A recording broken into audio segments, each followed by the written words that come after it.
All right, so we'll start with the peace chant. We shall chant together.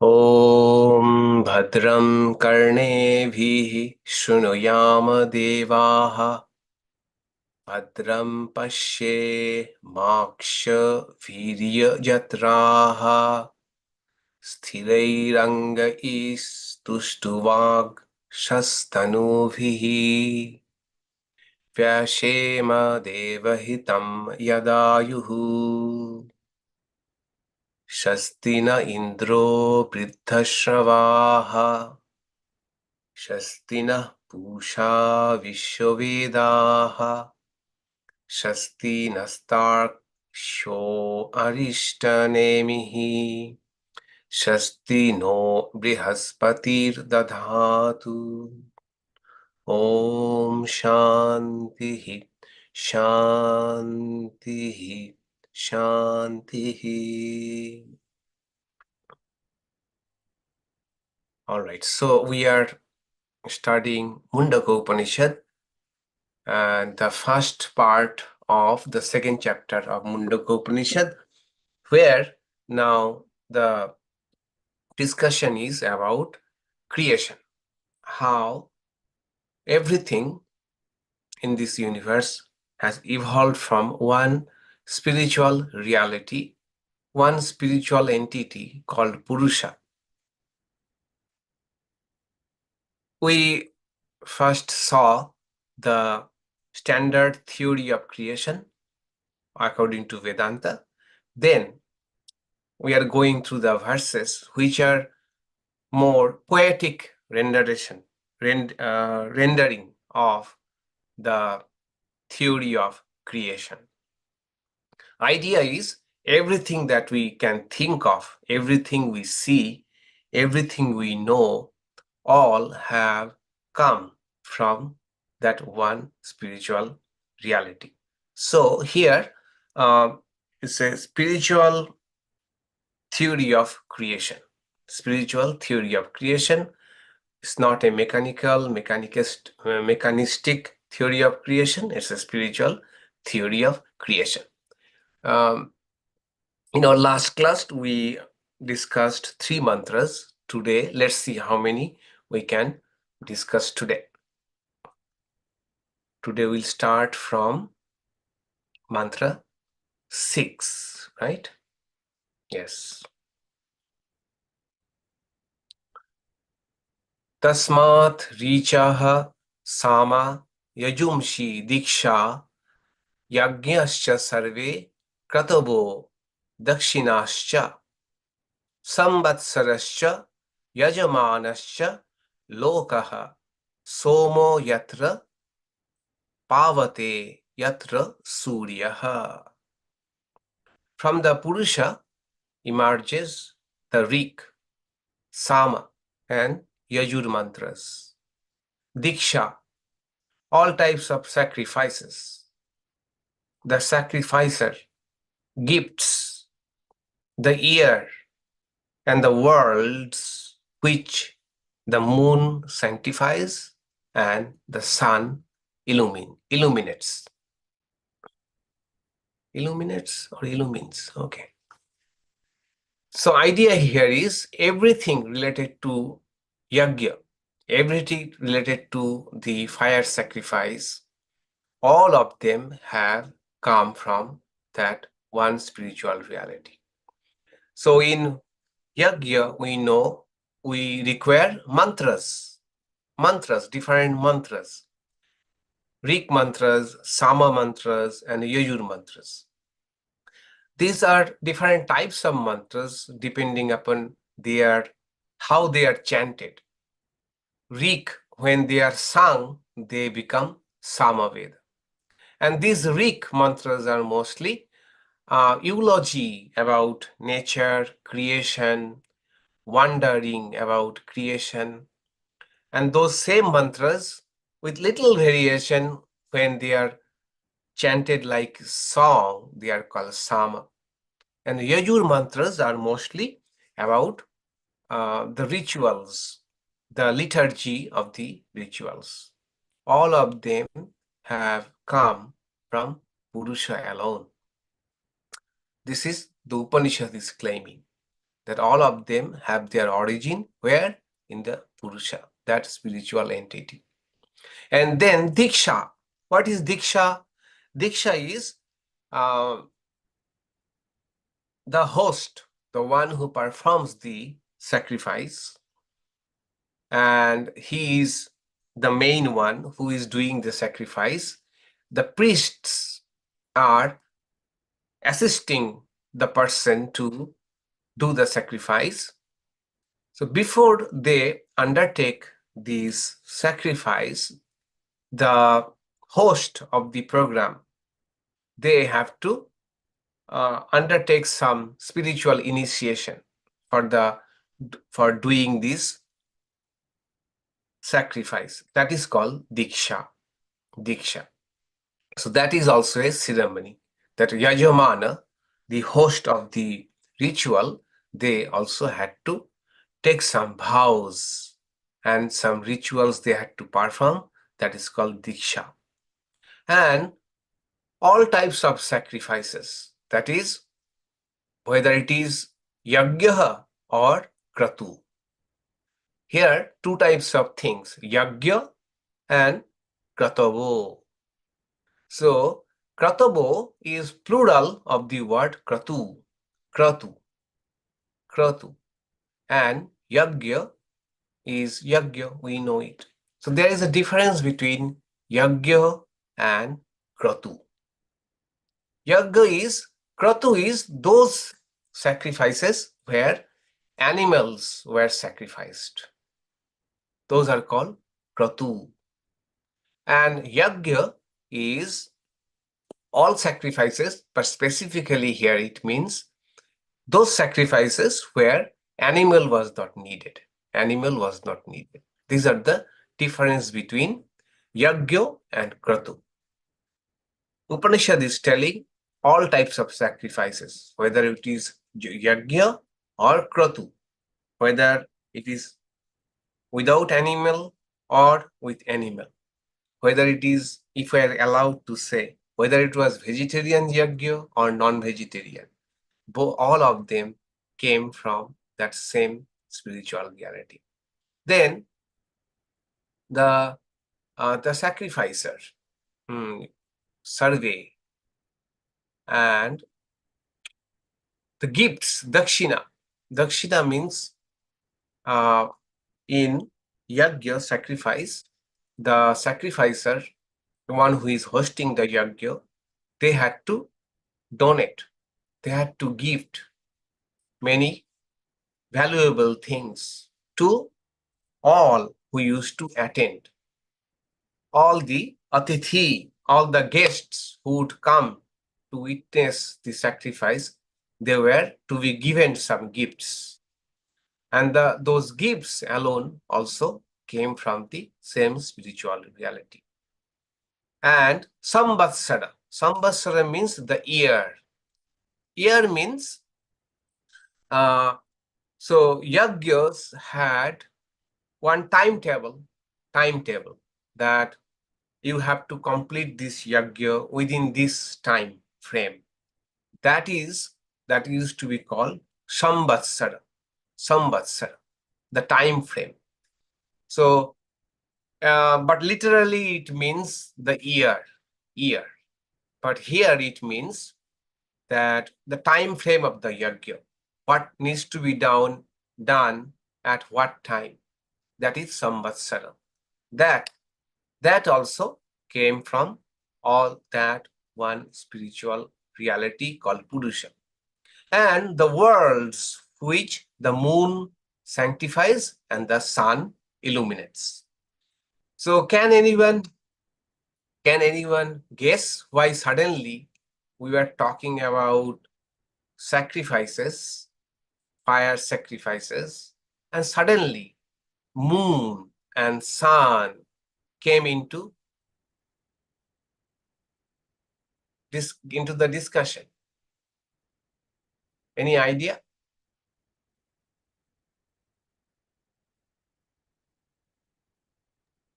Yes, go ahead. Wild Oh, guess. Wild yes. guess. North and south path. Yes, Ah, exactly. good. Well guess Exactly. work. Yeah, exactly.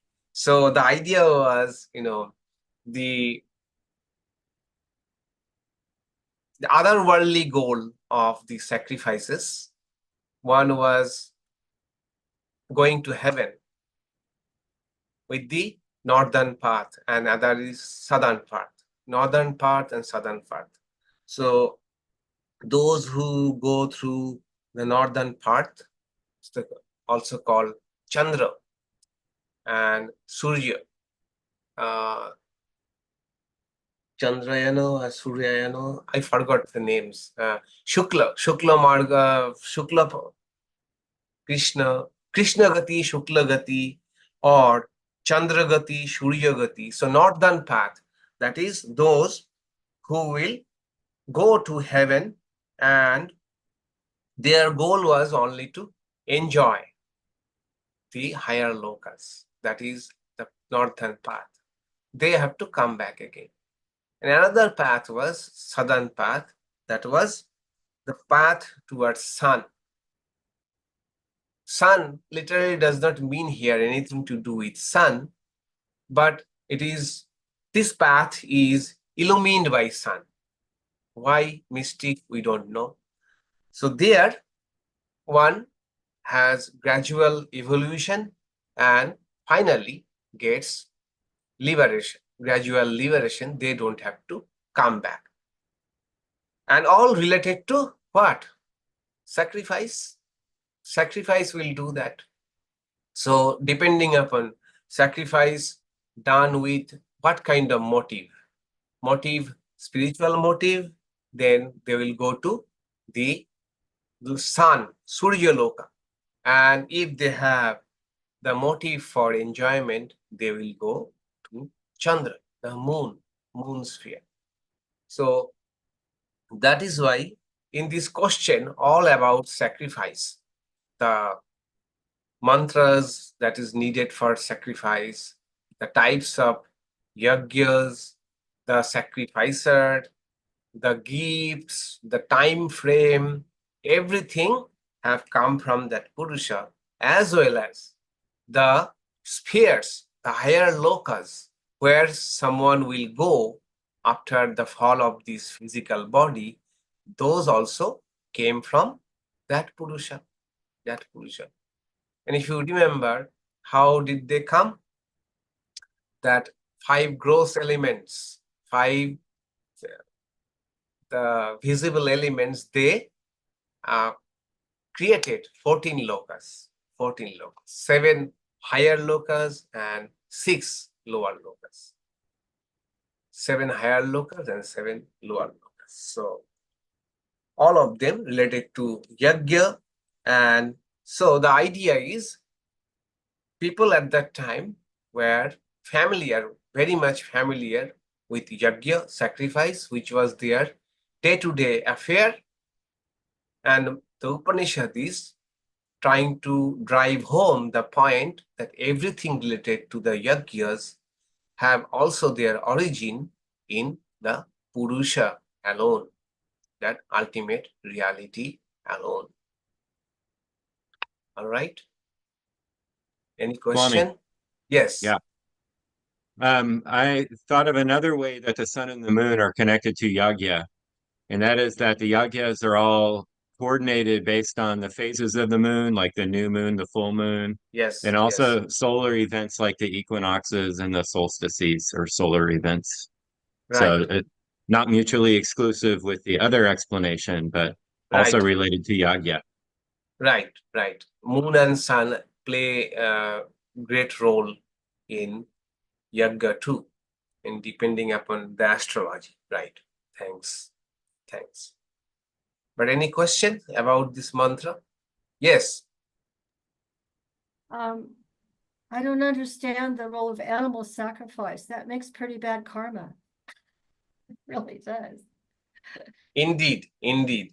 In fact, not too many sacrifices were animal sacrifice. Okay. But you know how things degenerate. The human beings are like that. We start something with great motive, great ideology, and it can very soon degenerate. For example, Buddha become rebellious against all these practices. And some of the sacrifices were, animal were sacrificed, and Buddha became a rebel for all of these practices. So yeah, it is a sad thing that the concept of yajna is such a sublime concept, but easily it can degenerate into a very crude thing called animal sacrifice. It became part of the sacrifice. So Swami, that would make the northern path a real long, long road.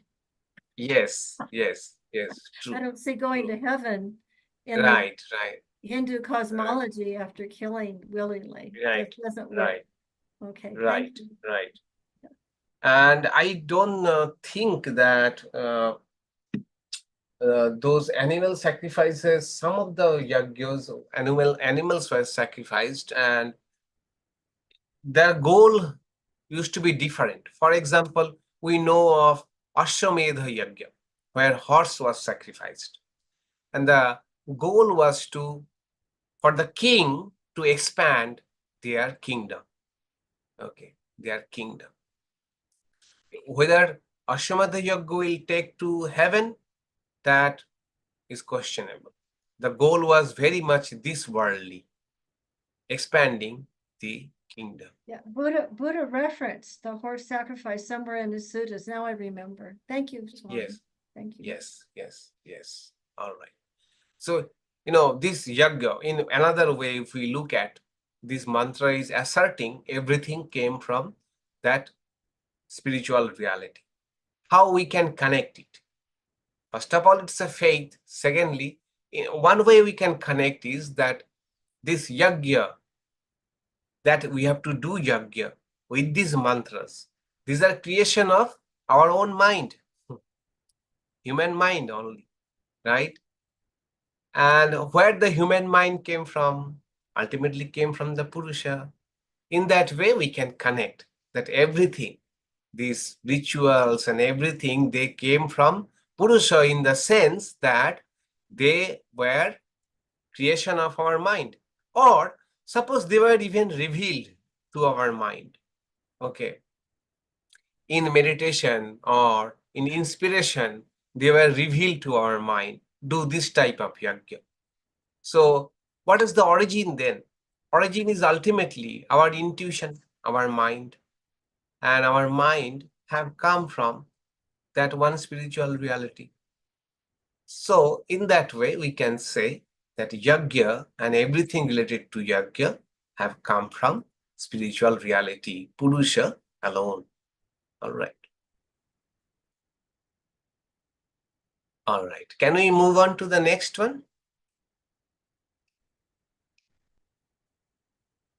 Okay.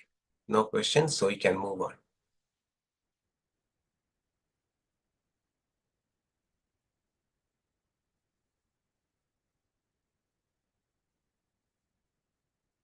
Okay. Tasmāt devā bahudhā saṃprasūtāḥ sādhyā manusyāḥ paṣavo vayāṃṣi prāṇa-apānau vrīhi-yavau tapascha śraddha satyam brahmacharyam vidhischa. From the Purusha also the devas are born, the sādhyas, the mane, the cattle, the bird, the prāṇa and apāna, the corn and barley, tapas, devotion, truth, brahmacharya, and injunctions. That is, this is assortment, assorted things, starting from highest devas, those illumined beings, devas, sādhyā. Sādhyā is one type of beings who are men, but they became perfected souls. They are called sādhyas. And finally, we human beings, cattle, the bird, then our prana and apana. That is, prana and apana, they are two types of vital energies which are responsible for our hunger and thirst. Hunger and thirst, then the corn and barley, which represent the plant kingdom. Then what is more, all these qualities like tapas, that is discipline, or shraddha, shraddha is devotion, and satyam, truth, brahmacharyam, that is moderation, and also vidhi, all that needs to be followed, do's and don'ts, all of them came from that one Purusha, that same spiritual reality. So what Upanishad is trying to show is that if we, so only thing worth knowing is the spiritual reality. That spiritual reality, which is outside as well as inside. If we know that, we know entire universe because they have come from that one spiritual reality. All right. Any question about this mantra?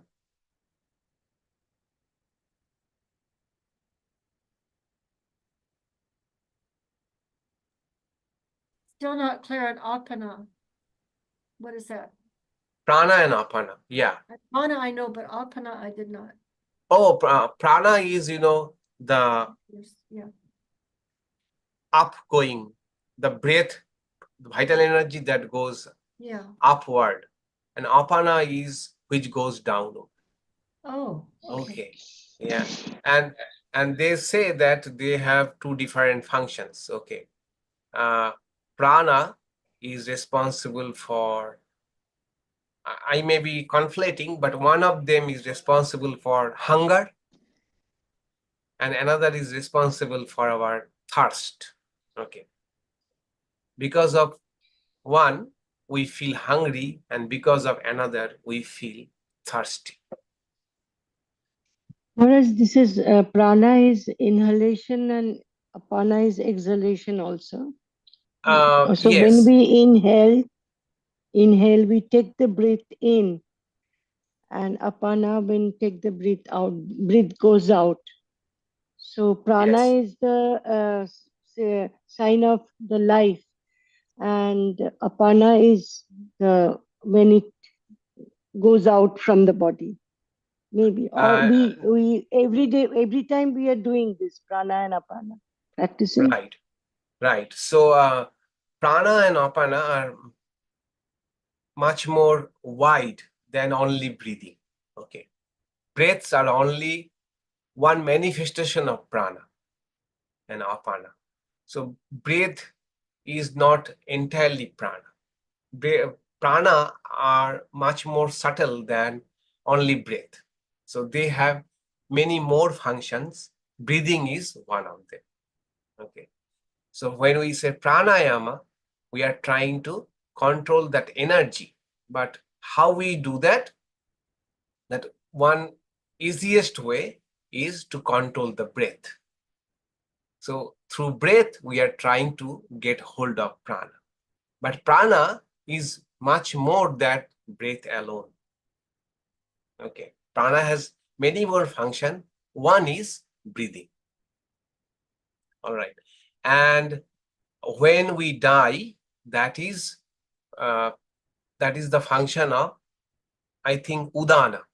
Udana, there are 5 types of prana. Udana is the one that helps the subtle body to leave the physical body, according to their definition of pranas, 5 pranas. Okay. Thank you, Maharaj. Yes. All right. So let's move on to the next mantra.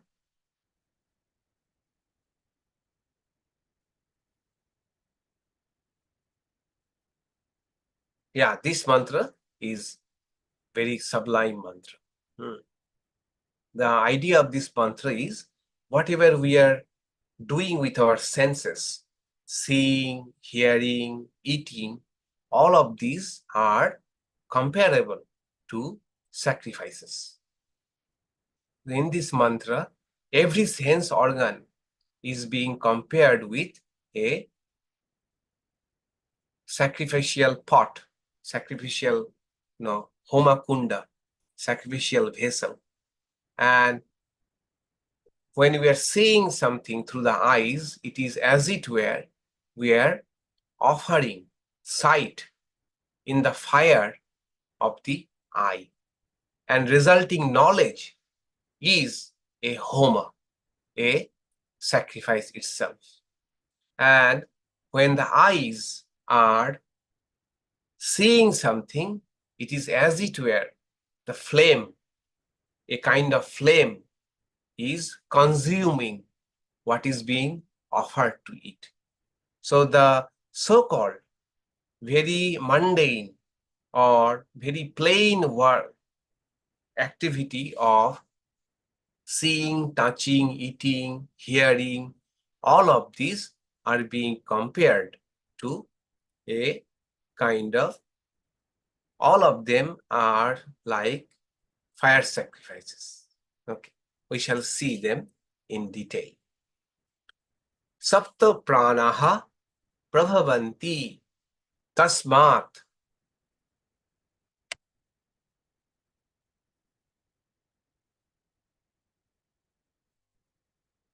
Sapta prāṇaha prabhavanti tasmāt sapta archisaha samidhas sapta homaha sapta ime lokāḥ yeshu charanti prāṇa guha shaya nihitaha sapta sapta.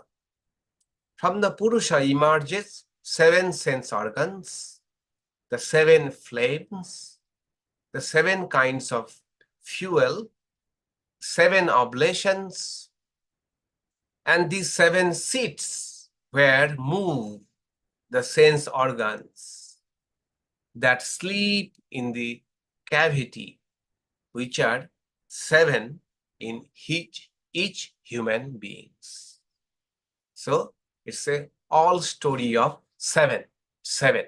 Now, if we remember, if you go back to mantra number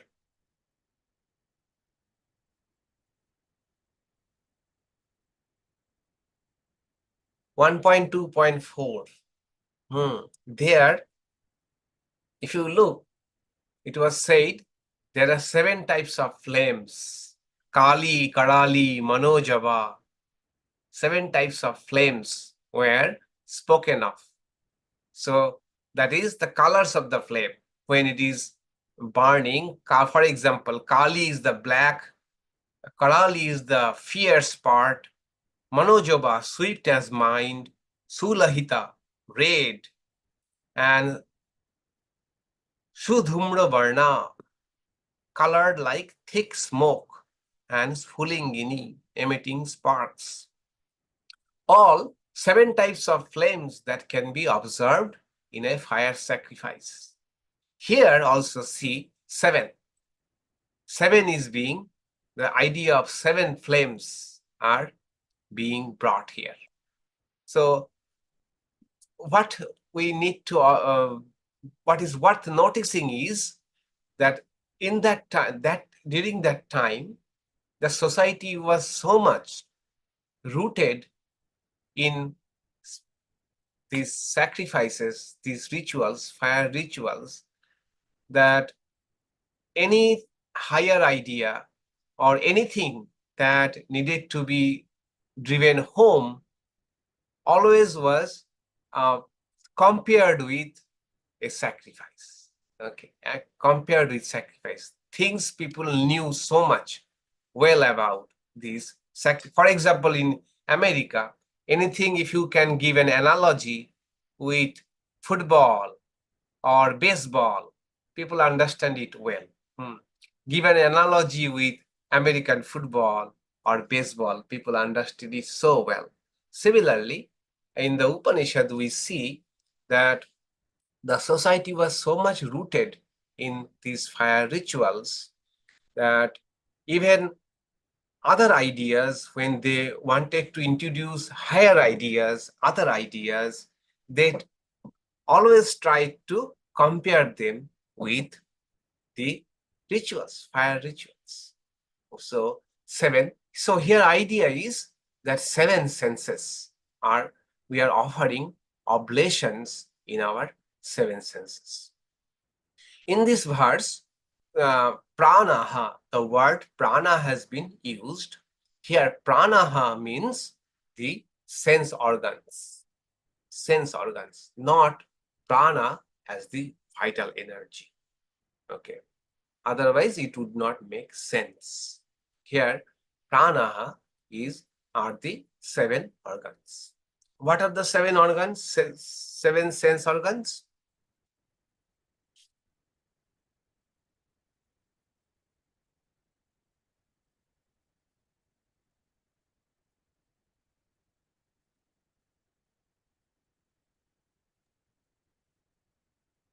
Seven sense organs? Is it not unusual? Seven sense organs suddenly? We know five sense organs.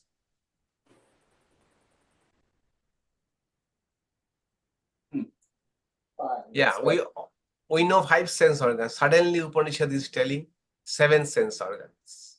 Okay. Mind and intellect.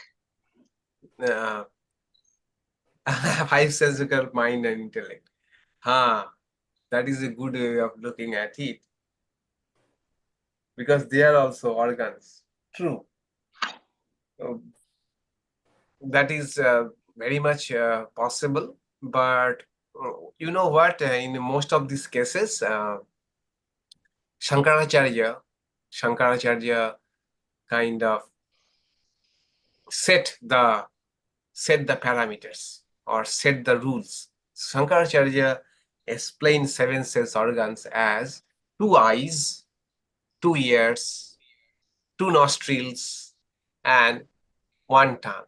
Okay, he left out the skin, of course, but these 7 doors, 7 apparatus or apertures, we may say apertures, which is in the head portion. Okay, head. But we can also, of course, just now it occurred to me when you suggested mind and intellect. Definitely we can also think of 7 sense organs including mind and intellect. Okay. Let's see whether it holds up. So 7 sense organs and Sapta Archi, the 7 flames. It is 7 sense organ touches 7 objects, 7 types of objects like 7 flames. So organs are like power. Power is going out from these sense organs and they are touching their individual object. As it were. That is, I am looking at a flower. So from my eye, flame, as it were, a power is going out and touching that flower, which is illuminating the flower, kind of. Then, samidhaha, oblations. Each sense objects are being compared with one oblation. You have seen probably in the fire rituals, we utter a mantra and offer something. Utter a mantra, and usually if you have attended our programs, Vedanta Society's programs, in our homa, we offer villa leaves, okay, villa leaves which are soaked in ghee, butter. We utter a mantra and offer villa leaves. So one oblation. Similarly, here, or samidha, each. So I am smelling something very nice. That is, as it were, I am offering a perfume to my nostrils, which is like a homa kunda, a fire pit where I am offering this thing. Similarly, sound is an offering to the ear, image is an offering to the eye, sapta homa. So knowledge or sensation from each contact is like a homa. That is, all the time we are having some rituals, fire rituals going on. Whenever you are seeing something, hearing something, smelling something, imagine 7 fire pits. 7 fire pits are always ablaze in our head, in our upper body, into which we are offering the objects, sense objects. This can become a sadhana in itself. And each sense organ has a sphere of wandering. Eye has the sphere of sight, nose has the sphere of smell for wandering. These spheres are compared to the lokas, different regions or spheres. So eye is, as it were, moving in the region of sight. Ear, it is moving, wandering in the region of sound. Nose or nostrils, they are moving, that is, their field of grazing, their field of wandering is smell. Is it? That is, as it were, 7 lokas where human beings can reach with their sacrifices, with the what you call punya. Punya means the auspicious results, the good things, merits. With the merits of yajna, one can reach 7 lokas. Here, the 7 lokas are compared with the 7 realm of operation of the 7 senses. And they are guhāṣaya nihitaha. These 7 sets of entities exist in each of us. Guha means cavity and ashaya means home. So guhāṣaya means the home of the heart, that is the entire human being. So when we are awake, these sense organs are residing where? In this house. In this house called guhāṣaya. That is, guhāṣaya, the word is, ashaya means home, and guha word is cavity. So the place of the cavity. Where is the cavity means? The cavity of the heart, the spiritual heart, or our mind, seat of our mind. So our mind residing within this body. So these sense organs residing in this home of the cavity. Or when we are asleep, then all of these sense organs are being withdrawn into the cavity of the heart. Okay, in the cavity of the heart, they are not operating anymore. They have been withdrawn into mind. Mind resides in the cavity of the heart, so they are withdrawn into cavity of the heart. So upshot is, the daily act of seeing, hearing, tasting, smelling is being elevated to the level of sacrifices. It is, we find the same idea in Bhagavad Gita. Mantra number 26, chapter 4. It says, Shotradini indriyani anne sayam agnishu juhati shabdadin vishayan anne indriyagnishu juhati. So some people offer their hearing and other senses in the sacrificial fire of restraint. Still others offer sound and other objects of the senses as sacrifice in the fire of the senses. In Bhagavad Gita, 4th chapter, different types of sacrifice are being told. For example, we are studying, say, deeply studying something. That is itself a sacrifice, yajñā. Yajñā is not only having a fire and offering food and ghee and butter into that, but the idea of yajñā is far more pervasive. It can be used in different contexts. So in this Bhagavad Gita slok verse, it is said that some people, what they do, they restrain from enjoying. So what they are doing, their capacity to enjoy sights, capacity to hear good things, capacity to taste good things, all of this capacity or desire, they are offering into the fire of saṃyam, fire of restraint, as it were the restraint or discipline, sensual discipline, as it were, this itself is a sacrifice.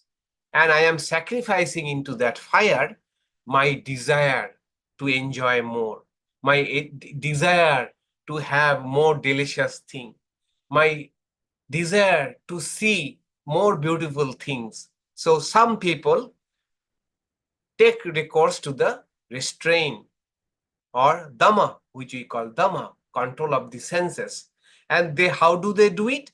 They think as it were, these are offerings they are making.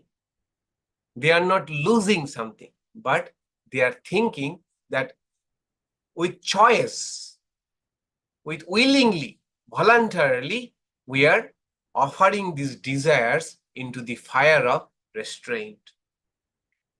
And the second line of this mantra, Bhagavad Gita mantra says, whereas others, they are wide awake, enjoying things with their eyes, hearing things, sounds with their ears, tasting, smelling, but they take all of these activities not for enjoyment, but they think that all of these are, each of these are like offering into the fire that is going on in these senses, sense organs. The same idea we get in this Upanishad.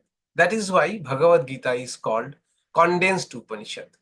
Condensed Upanishad.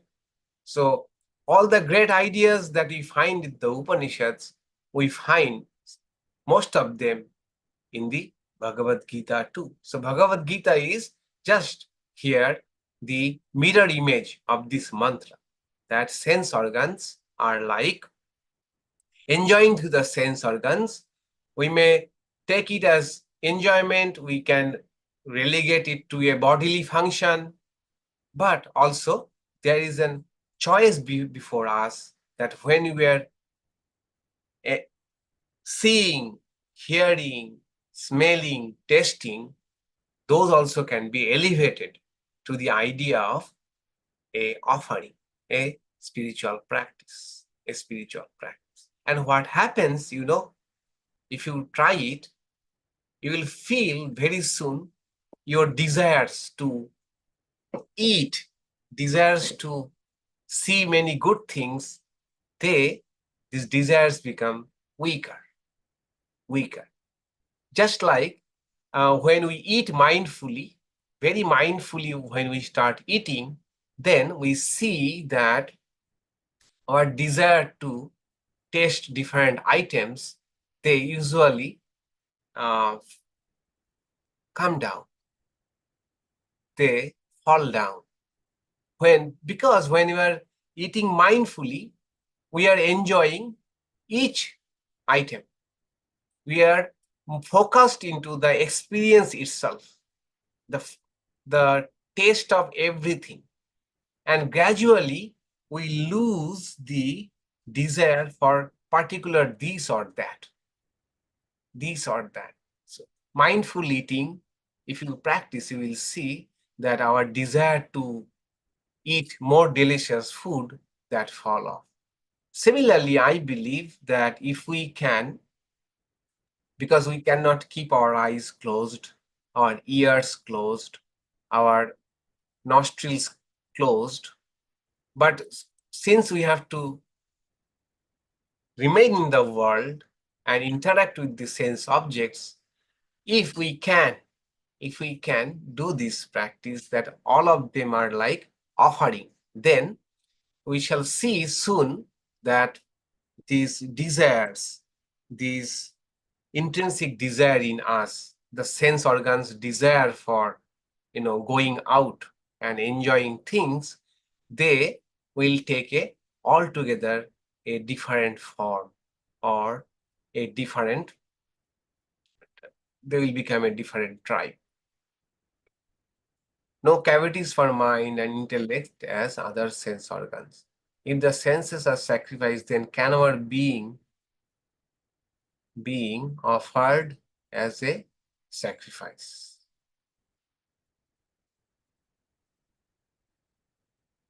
All right, 2 questions.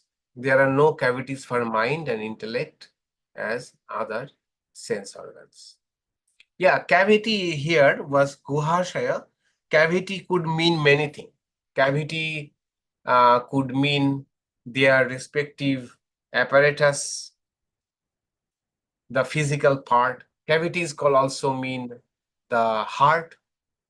So in that sense, if we take mind and intellect as 2 of the 7 sense organs, that can be justified through cavity also. And Menaka's question, if the senses are sacrificed, then can our being offered as a sacrifice? I could not understand the question. Yeah. Can you clarify, Menaka, question? Well, I'm a more Advaita, and my problem with Advaita is its morality. So, but I'll think about this a little bit more and question later on in the series of talks. Thank you, Swamiji. All right. Thank you. Yes, Mr. Carmen. Swami, I have Swami Prabhuvananda's translation where the language is just slightly different, but it lends itself to sort of an understanding of whether to include mind and intellect, or even when you talk about capacity, because it goes like this. From him spring the organs of sense, their activities, and their objects, together with their awareness of these objects. So including the word awareness elevates the way we experience the senses, I think. Yeah, awareness. Yes. So what he has done is the word homa. There is a word homa in this mantra, which we have translated as the knowledge, the knowledge that is happening when each sense is coming in contact with sense object. It is like the fire, the knowledge, and that is homa. And Prabhuvanandaji has translated that homa as awareness itself. So yes, Prabhuvanandaji's translations are sometimes very wonderful because of this, because of Krishna Parisharud, because on an American, when they are translating, they can really bring the right type of words. Yeah. Yes. Swami, if I may address the heart and the mind, there's a Pali word that's chitta. Okay. Yeah. And it often means heart-mind, and it doesn't divide the heart and the mind up. And that might be useful to some people who think that the heart, instead of the mind and the intellect being some separate thing from the heart. That might be. Yeah. Yeah. Yes, yes. Chitta, the word is also used in Sanskrit very well. Chitta. Okay. And the idea is, all of them are the same mind. Okay. All of them are mind, but functional division. Functional division. Yes, Rick, go ahead. With that last, with the young lady's last statement there, could that mean that the cavity is the form itself, the collection of opportunities and potentials in this form? That's the cavity. What do you mean by form? Form, us, everything. Oh, yeah. Yes, Each yes, yeah. relative thing. So the cavity is the manifestation. Yeah, yeah. In this particular verse, cavity is being referred to as the heart center where mind resides.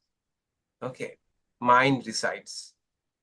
But these mantras can be also interpreted in different ways. There could be other creative ways of. If you feel that your way of understanding cavity makes more sense to you, then surely you can interpret it that way. Okay. We are here following a standard interpretation set by Acharya Shankara, but we can be creative enough. Yes, go ahead and think about it. That the way you are trying to. I would like to ask one other thing before earlier you mentioned, I think you called it upana, something that helps the prana leave the body on death. Yes, yes. Yes. So I thought to myself, Atma is, in a sense, distributed from Brahm to the individual unit. Is prana distributed just that same way? Prana is everywhere, of course. Prana is the energy, okay, behind, anywhere energy is needed, that is the function of pranas. But in Vedanta theory, pranas are everywhere, but when we talk about the pranas, we mostly talk about the pranas and their actions within us in the human bodies.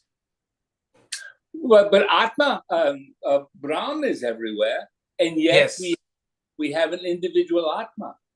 Right. So, right. And if prana is everywhere, what's the problem? What would be the problem with leaving? The body dissolves, the prana returns, but it needs help. It needs help. Does it need help because it was the prana went to this model, the Rick model, or the Swamiji model, or the Paul model? It belongs, just as the Atma belongs to that unit, so prana belongs to that unit. Right, right. True, I got your point. Yes, there is an infinite supply of prana, and each of has appropriated some of that prana and calling, this is my prana, my apana, right? This is what you are trying to say? Yeah. Yes, yes, of course. And then it occurs and then when we burn it in the fire of sacrifice, the fuel of the fire is our individual prana, the energy. That's what we burn in the sacrifice. It really hit me when you talked about food. I have a terrible problem with food. I love it, and it's not healthy for me. So maybe if I create a sacrifice and I start to think about it, and but elevate it to a higher level, right? Maybe I can keep my mouth shut in more ways than one. Yeah, good. Yeah, of course, of course. Indeed, they say that whenever we, in fact, this is the idea of Tantra. I don't want to go into the Tantra, but this is the real idea behind Tantra. Take all the desires and elevate them, elevate to them to the spiritual level. So food, you are enjoying food, okay, take most of the delicious food, but instead of thinking that you are enjoying, you think that you are offering it. You're offering it, okay, offering into the fire that is going on. In that case, what happens from the sense of psychology, I would say, what will happen, we are creating a distancing, self-distancing. You know, we are making ourselves a third-party observer, that here I am offering the food to the fire that is burning within me. So I am self-distancing myself. So I can be much more objective about my food habits, or in that sense, all the sensual habits. I am distancing myself. I am thinking, trying to see it as an act, as an activity. Instead of being pulled into the activity itself, I am creating some distance, self-distancing. That might help Rick to have his calories cut down. Rick, that is what you want? You want to cut down your calories? I'm diabetic. Oh, all right. All right. So you want to control some of your food habits. Yes, try this. Try and let us know. How did you feel? Is taking it to be a sacrifice into the fire of the mouth. Okay. In fact, in Bhagavad Gita, Sri Krishna says that I become the fire in the stomach of everybody. And with the help of prāṇa and apāna, prāṇa-apānau samayukta pachami annam chaturvidham. I alone, that is God alone, become the fire in every human being's stomach. And with the help of prana and apana, that means other vital energies, I digest 4 types of food. 4 types of food. Immediately you will ask, what are the 4 types of food? Charva, chusha, lejjo, peyo. Charva means food which needs to be, chewed, okay, chewable food. And some food are have to be sucked. Some food is to be licked, and some has to be gulped down, like water and things. So he simplifies food into 4 types of food and says, I become the fire in everybody, and with the help of the pranas, vital energies, I digest 4 types of food. So this mantra was a great idea, that this how sense organs can be also compared with fire sacrifices, and this consumption with the sense organs can be also elevated to a level of spiritual practice or ritual. Okay. Let me see what are the questions I have got. Oh, no question. So one thing to be remembered here, that's very different about this mantra, seven indriyas, 7 sense organs, which is departure from the standard model of 5 sense organs. So either we have to include mind and intellect, or we have to follow Shankaracharya's interpretation of taking 2 eyes, 2 ears, 2 nostrils, and 1 tongue or 1 mouth as 7 organs. All right. Should we go to the next? What do you say? Should we go to the next mantra?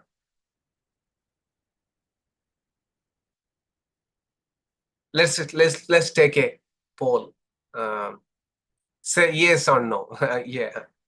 This means what? Yes. Yes. Okay. Yes. Okay. Yes. Okay. We have got majority saying yes. Okay. So let's go to the next mantra.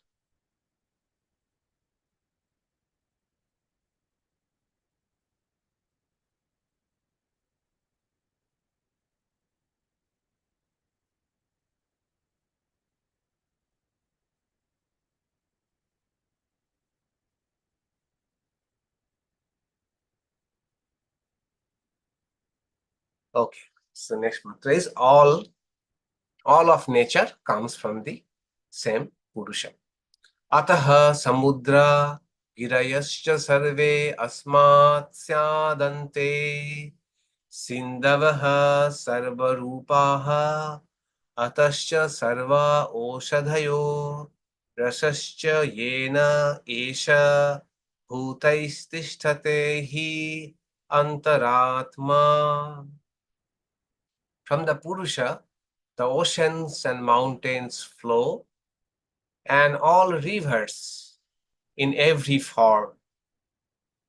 From the Purusha arise all orbs and their essences, by virtue of which the inner self is sustained. Okay, this is also interesting mantra. Interesting in the sense, not in the first line. What this mantra says that all of nature and all of the natural resources have come from a divine source. Mountains, oceans, and rivers of all types, they have come from that spiritual reality. Then it says, Oshadhyā, all the herbs, and Rasha means nutrients. All the herbs and nutrients have come from that spiritual reality.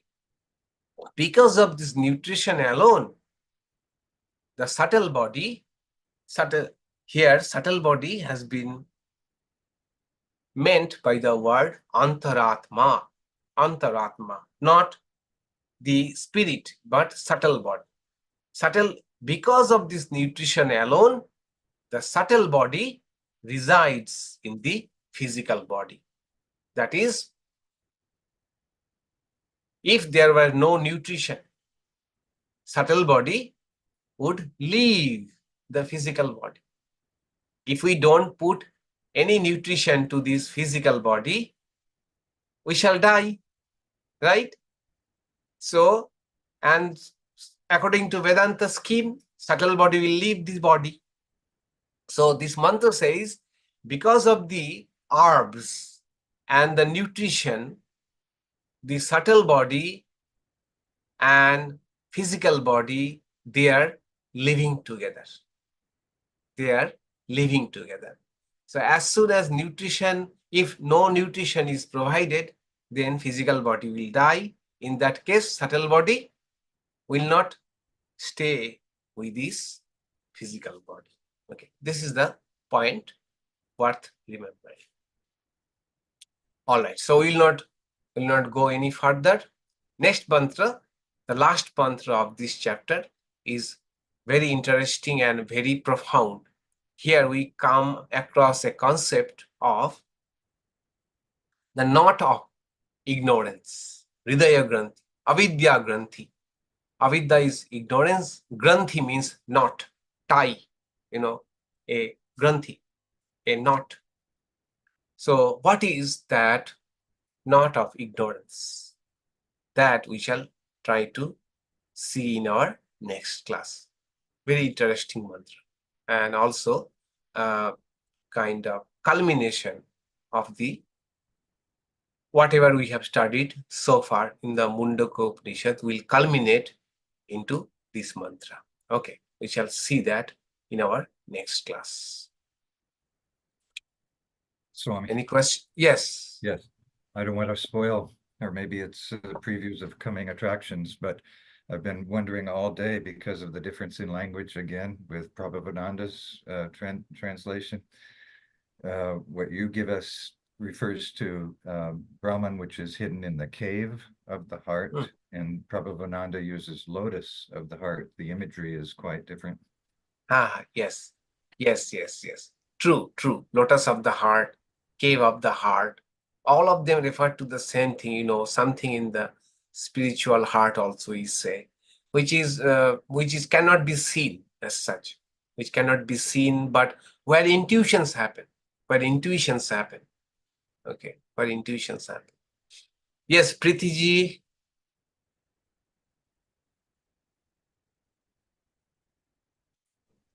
Pranams Maharaj. Yes. So a couple of things. The first one is when the earlier discussion of the fire, and we're making offerings through our senses, and that knowledge is the fire.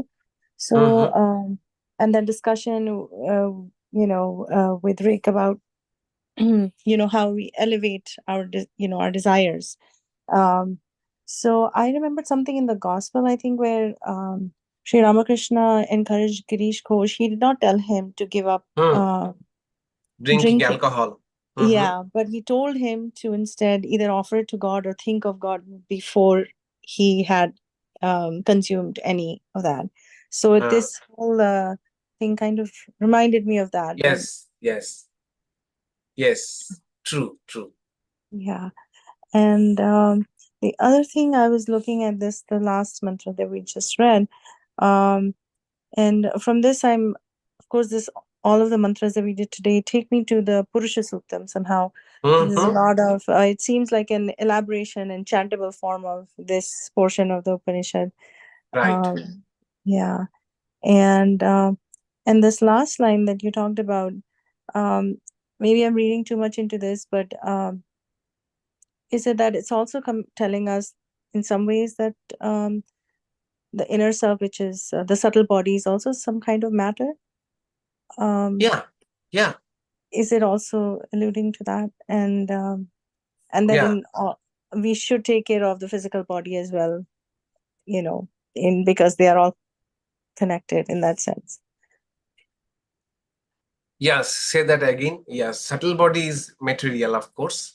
Yeah, and then also because that physical nutrition is required to maintain that connection, we should also not disregard the physical body because it's equally important. Yes. True. Good. I got your point. That if we don't put it, give right nutrition to the physical body, then subtle body and physical body would not stay together, or even they may stay together, but there will be friction between them, which what we see, if we don't have nutritious food or good amount of nutrition or healthy diet, what happens? There is a friction between the subtle body and the physical body. And like for even for spiritual life, although we need to have restraint, and we do need to take care of it. It's just it's a vehicle for it. It's a vehicle, right, exactly. Otherwise there will be friction between that. Thank you, Maharaj. Yes. All right. Any other question?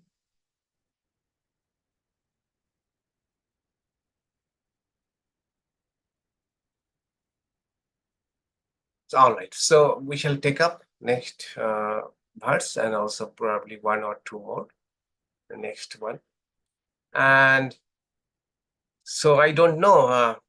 We will have summer vacation from